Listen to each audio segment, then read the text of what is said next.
never imagined in my life that I will become a victim of drugs.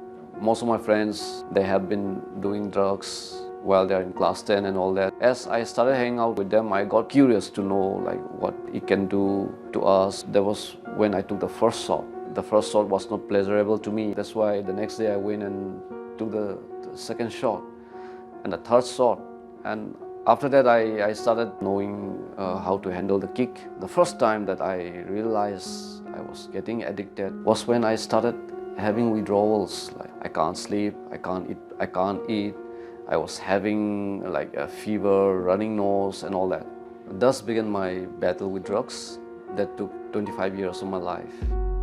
I remember being taken away to my first rehab. As soon as I was discharged, I was back into using the next day. There had been countless, 10, 20 times that I have been in and out of rehab. And then in between that, I even overdosed twice.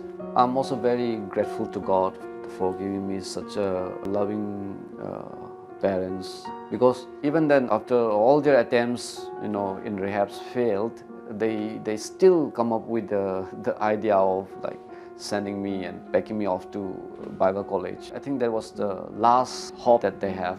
To be very honest, I was still taking drugs inside the Bible college. My parents, they started feeling that nothing will work on me. Like I will never change, except my mom.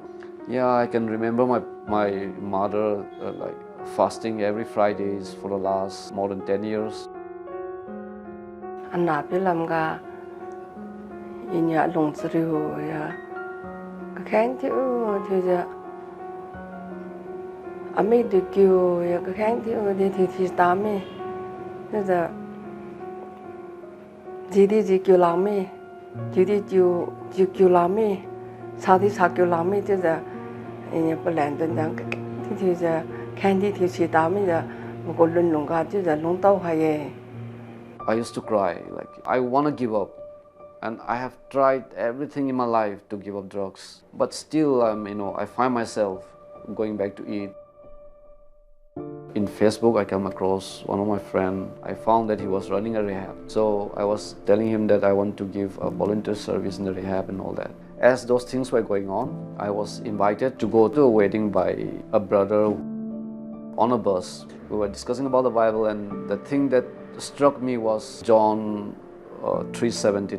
He didn't come for the righteous. That's what we were discussing, because I never turned to God thinking that I'm too imperfect for him.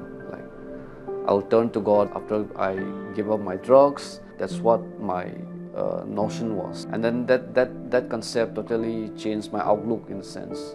Okay, so I can be imperfect, but still I can try to know God. I came back home and I discussed with my parents. They were a bit reluctant to send me to that rehab. I don't want to live that kind of life again. So I said I want to give a volunteer service in the rehab.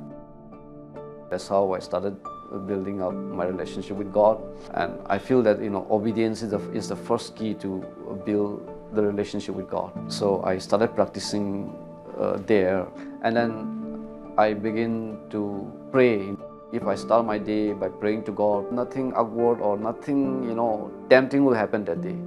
But if I happen to skip my prayers, like I wouldn't be at peace with myself. So that's how I came to know, And then it makes me want to know more and more about God. My life is a living proof that anything can happen to you. We used to have a notion that if we are educated, if we are brought up from a very God-fearing family, we'll never be in trouble. But that is wrong, As long as we don't have a personal relationship with God, anything can go wrong in life. That's what happened to me, Those out there who are watching this story, if you have made a wrong choice in life, if you are into drugs or if you are into alcohol, then you need to seek help. You need to seek God. God is the only answer to all the problems we have.